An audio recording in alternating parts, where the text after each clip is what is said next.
नमस्कार दोस्तों, कैसे हैं आप सब लोग। दोस्तों, कल 10th का रिजल्ट निकला और मेरी लड़की ने उसमें 87% स्कोर किया।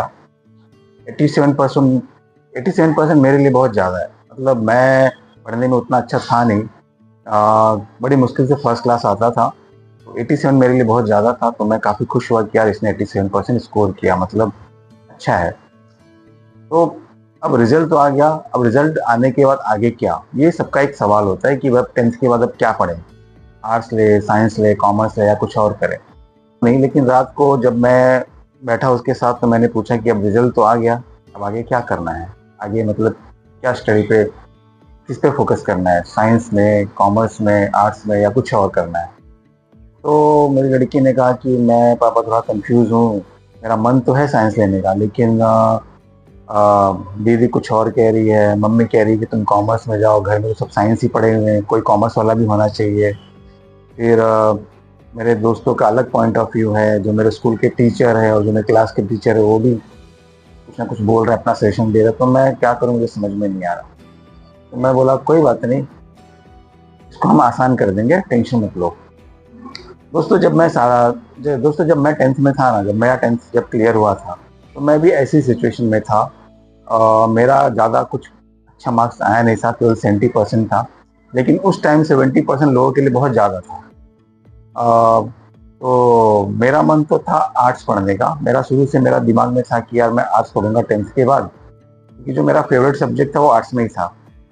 लेकिन लोग उस समय आर्ट्स को एक हीन भावना की नज़र से देखते थे कि भाई तुम आर्ट्स पढ़ोगे, आर्ट्स कोई सब्जेक्ट है, ऐसा ऐसा बोलते थे। फिर घर वाले भी बोलने लगे भाई तुम साइंस पढ़ो यार, साइंस में जाना चाहिए। मेरे दोस्त भी सब साइंस में जा रहे हैं, तो अब होता है ना कि भाई मेरा दोस्त गया तो मैं भी साइंस में, मैं भी उसी के साथ जाऊँ। ये सब चीज़ें चल रही थी और फाइनली मैंने साइंस में एडमिशन ले लिया। और उसका नतीजा ये निकला कि तो कोई भी नतीजा नहीं निकला, यानी साइंस मेरा सब्जेक्ट था ही नहीं, फिर भी मैंने उसे पढ़ा। अब मैंने कैसे साइंस पढ़ा, कैसे अपनी स्टडी पूरी की, वो मुझे ही पता है। आज फिर वही सिचुएशन आया तो मैंने सोचा चलो आज हम अपने अनुभव का इस्तेमाल करेंगे। दोस्तों, सालों बाद जब मैंने अपना 10th का रिजल्ट देखा था ना, ध्यान से जब मैंने उसके एक एक मार्क्स को देखा, एक एक नंबर को देखा, सब्जेक्ट के नंबर को देखा, तब मुझे रियलाइज हुआ कि मेरा रिजल्ट भी मुझसे यही कह रहा था कि बेटा तुम साइंस मत लो, आर्ट्स पढ़ो। तो मैंने अपनी लड़की का रिजल्ट लिया और उसे बड़े ध्यान से देखा, उसके एक एक सब्जेक्ट के नंबरों को देखा। तो जो जो सबसे टॉप पे जो सब्जेक्ट था वो था मैथ्स। मैथ्स पे उसने अच्छा स्कोर किया। उसके बाद सोशल स्टडी था, उसके बाद साइंस था, उसके बाद दूसरे सब्जेक्ट। सोशल स्टडीज़ में हिस्ट्री, ज्योग्राफी, ये सारे सब्जेक्ट आ जाते हैं। तो मैंने कहा कि देख तेरा जो स्कोर है उसमें मैथ्स में तूने बहुत अच्छा स्कोर किया है और सोशल स्टडीज़ में अच्छा स्कोर किया है। यानी कि अगर रिजल्ट के हिसाब से देखें तो तेरा मैथ्स अच्छा है और सोशल स्टडीज़ अच्छा है, तो तुझे या तो साइंस लेना चाहिए या तो आर्ट्स लेना चाहिए।